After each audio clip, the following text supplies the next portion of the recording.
Hello there, Vanagon addicts. It's Ken Wilford here at Vanagon. Today we're going to start a new series of videos as well. I'm going to call it Tech Time. And what we're going to talk about today is learning how to read the wiring schematics, the wiring diagrams in the Bentley Manual. So the number one thing that every good Vanagon owner should own is a Bentley Manual. This is the latest and greatest version of it. We have it on our website for sale. Hardback version is the one that you want because it has all the most latest dated information. If you go to section 97, that is the electrical system, okay? It tries to basically teach you about the electrical system and how it works, and also how the Vanagon wiring diagrams, the Volkswagen wiring diagrams from the 80s work. So if you have a bus, you will notice that the wiring diagrams are different from the bus age, from the 60s, 70s. Then in the 80s, they came up with this version. Then after that, in the 90s, they came up with a completely different version. If I had to pick a version that I like the best, it's actually this version because it makes the most logical sense to me. The bus ones, you're doing a lot of like following these colored wires in a circle and zigzags and everything. On this, it's more linear. Okay, so let's go in here. They're going to tell us about how the diagram, in a very simplified manner, how does a wiring diagram work? All right, so let me just go over basic electricity 101. In an electrical system, you have to have three things. You have to have a source, you have to have a path, and then you have to have a load. Okay, if any of these things aren't there, your electrical thing doesn't work. Okay, so in our Vanagons, our source is our battery. Okay, that is your source of your power. Your path is the wiring that's getting to different things. And then your load is going to be your motor, okay, or your light bulb in this situation. Now, there can be other things in the system. Okay, there can be switches in the system. There can be fuses in the system. But, source, path, load is your basics. Okay, so as you see in this diagram they're kind of showing these arrows and giving you the idea of electricity flowing from one thing to another. In a battery, in our Vanagons, we have a negative ground. So that means you can actually ground to the chassis, the body of the van. In some British cars, they have a positive ground. I know nothing of this. I don't want to confuse you. But to me, it's a very simple system that makes sense if you think about it. Okay, so you have your source, your battery, your path, okay, and your load, and then, like I said, any kind of switches or fuses in between. These are all things that need to be there, need to be working properly for the loads, which is the thing that we're looking at, the fan motor, the light bulb, or whatever, to work properly. Now, the thing itself can also be bad, okay, but that's just basics. All right, so let's go to the next page.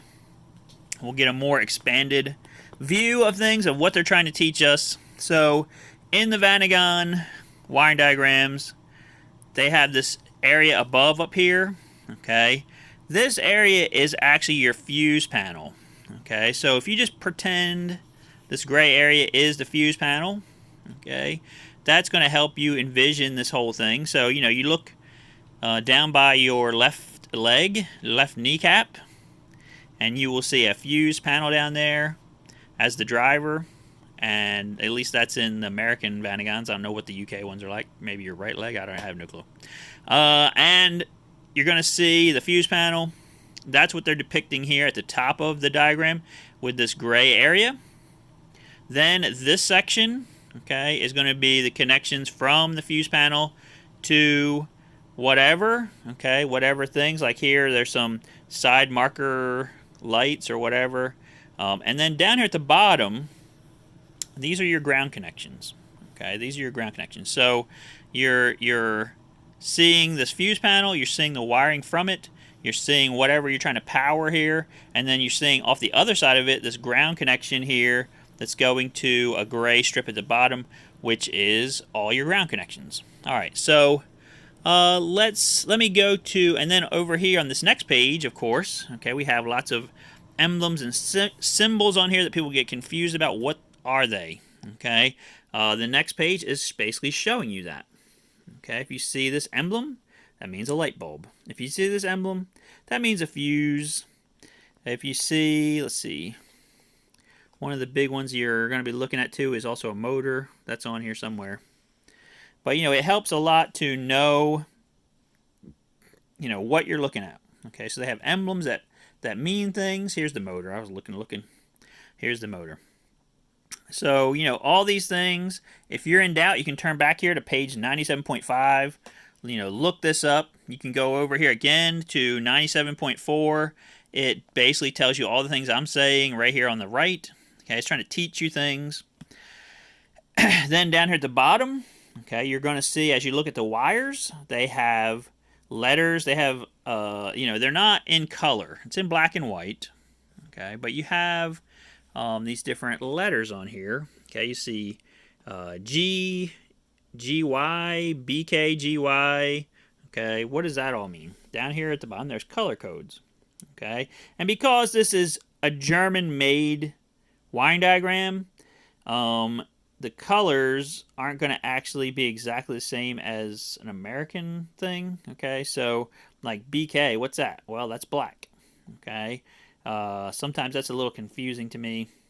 BR is brown, of course. They have a clear. Okay, I'm not sure about that. Never seen one of them. But anyway, so these are all your different colors. Okay, let's continue on here. So again, now the next page, 97.6, talks about ground connections. Okay, in my opinion, one of the most critical parts of troubleshooting is making sure all the ground connections are there, making sure all the ground connections are clean, making sure they're actually hooked up and connected. Okay, and it takes you through that because probably 75% of the time you can fix problems just by making sure the ground connections are correct. Then we go to next page, 97.7. Okay, we're looking at just giving you some examples of how wiring is routed in a vehicle and how it's hooked up. Okay, it's showing you like a simplified dashboard harness and just how ground connections hook up and that kind of thing.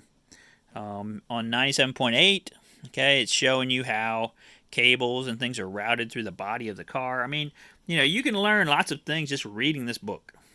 Okay, just reading through this book. I'm trying to encourage you more than anything in this video to just go into the book, read it.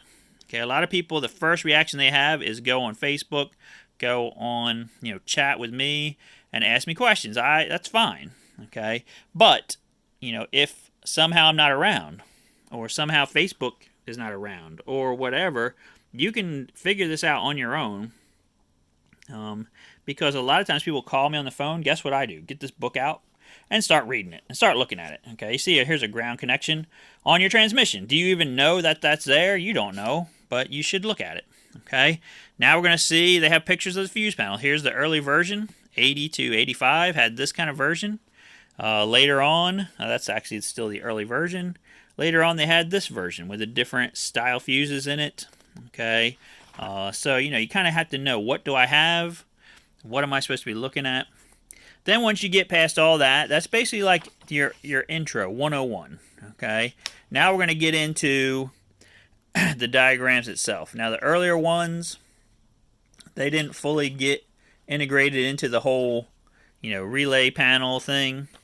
Let's go to one that's going to be probably the most, that people are going to see the most, okay, which is, here's an 86. Okay, we probably sold the most in 84, 85, 86.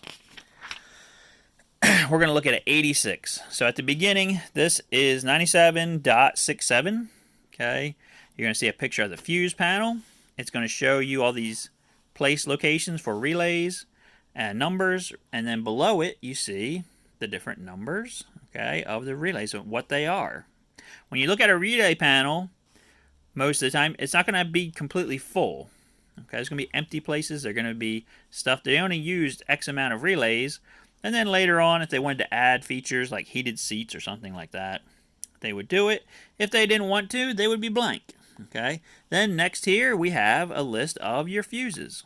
Okay, the fuses. What are they? What is the fuse? The fuses are numbered from left to right. And it tells you what they are. Okay, and then it tells you how many amps. Okay, so the fuses themselves are colored differently according to what amperage it is. You need to make sure that they are correct and they're not blown. We might do a whole nother video on that, how to check your fuses to see if they're blown. And, make sure they're correct amperage. If somebody's replaced it with a higher amperage one, that could be a sign that something bad has happened or is happening. This is the back of the fuse panel. Okay, so again, if you flipped it around, it's a little difficult sometimes because of all the wiring. You'll see all these plugs that are plugged in, okay, on the back. This is basically giving you a breakdown of that. It'll show you what the different connectors are for, what do they go to. This A1 here goes to, and it's a blue color, goes to the instrument panel wiring harness. Oh, okay. So if I'm having problems with my instrument panel, I can just, boom, focus on that one. Okay. Yeah, there's another one here, red instrument panel wiring harness. Oh, okay, red too. Okay, boom. So, it can kind of save you so much time and energy and effort by looking through this before you even do anything. You go to the book, you look it up, okay? So now I'm just going to talk about this for a couple more minutes. We'll be done for today because I don't want to make this video 2 hours long. So we see here in our electrical system at the top, like I said, this is your fuse panel, okay? Your stuff 101, we have a battery right here. This is your main starting battery. It has the positive side, okay? You look up. Look, it's red in color, okay? It's red in color. And where's it connecting? It's connecting on the back of the fuse panel to the letter P, okay? Connection point. Where's that? Boom, right here, the letter P. So if you flip your panel around, you're going to see on the side that's actually towards the driver's door a bunch of these big, huge spade connections, and there's a letter P printed on the panel, and you should see a big red wire going to that. Okay, that is what this is depicting. Right here, we also have the battery is hooked to 2 grounds. We have ground number 14, and we have ground number 1. Okay, 2 grounding points. Now, if we go back to this page, okay, we will see there's a list of ground connections right here, okay, and it'll tell us where stuff is grounded to. Now, it's not going to tell us ground connection number 1 because ground connection number 1 is that big grounding strap that's right on the battery. Apparently, they're not going to tell you that. Let me see if they tell us ground number 14. I don't see that on here either. Let's see here. I'm going to almost finish up here in just a second. And again, they're not showing us ground number 3, 4. Why? Because this is the starter. It's actually grounded to the body of the car itself. Let's go down farther here so we can see another ground connection that's actually, going to tell us something in that schematic. Let's see here. What do we got? All right, so we have this thing here, Digifont control unit. That's the engine computer. Okay. Again, we see this weird looking rectangle. Sometimes it's confusing because it goes from one page to the next, like continued on the next page.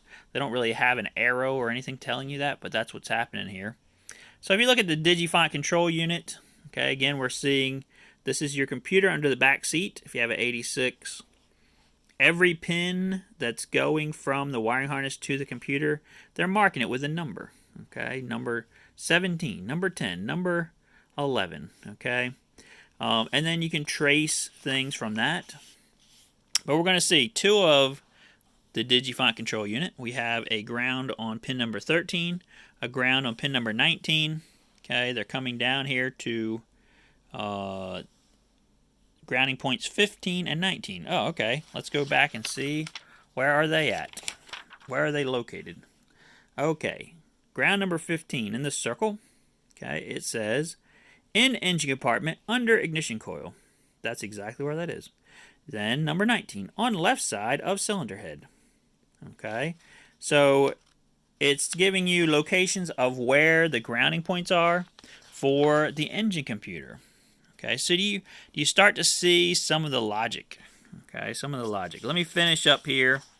And on every page, they have a list of your wiring colors in case you get confused of what the colors are. Now, if you have a wiring color here like this, R/BK, okay, that means R, okay, is red, BK is black. That means it's going to be a red wire with a black stripe going through it. Okay, red wire with black. So if you see a letter and a slash and another set of letters or letters, that means it's a striped wire. The first letter is the primary color of the wire, and the second letter thing is the stripe. Okay, so here we see a BL and a BK. BL, of course, is blue. And then we have BK is black, so it's going to be a blue wire with a black stripe. Okay, going from the fuse panel up here down to the instrument cluster. Yep, that's what this is. Okay, it actually doesn't tell you what this is right here, sadly, but this is the instrument cluster. Let me see where it says it. It does give you a list of, instrument panel lights and different things, modules in this. Okay, but this is the instrument cluster, the famous thing that breaks all the time. And so again, we see all the different pins that are on the instrument cluster, that plug that plugs into it are listed here, what they go to, the colors of the wires, okay, all that stuff. Now, another thing that can be slightly confusing, we're tracing this wire up. It says 71. What? 71? What does that mean? All right, well, if you look here at the bottom of the page, okay, we have numbers. Ah, what? Numbers, yep. There's a current track, what they call current tracks in this diagram. 71. There's nothing there. Oh, hold on, let's go up. Boop, what? 47? Oh, yep. So in other words, and then we go down here. What's this? Boop, 47. Okay, so, they couldn't really draw this connection from there to there, from this page to the other page. That would just be even more confusing, I guess, according to them. So instead, they'll say, okay, this red wire is going to current track 71.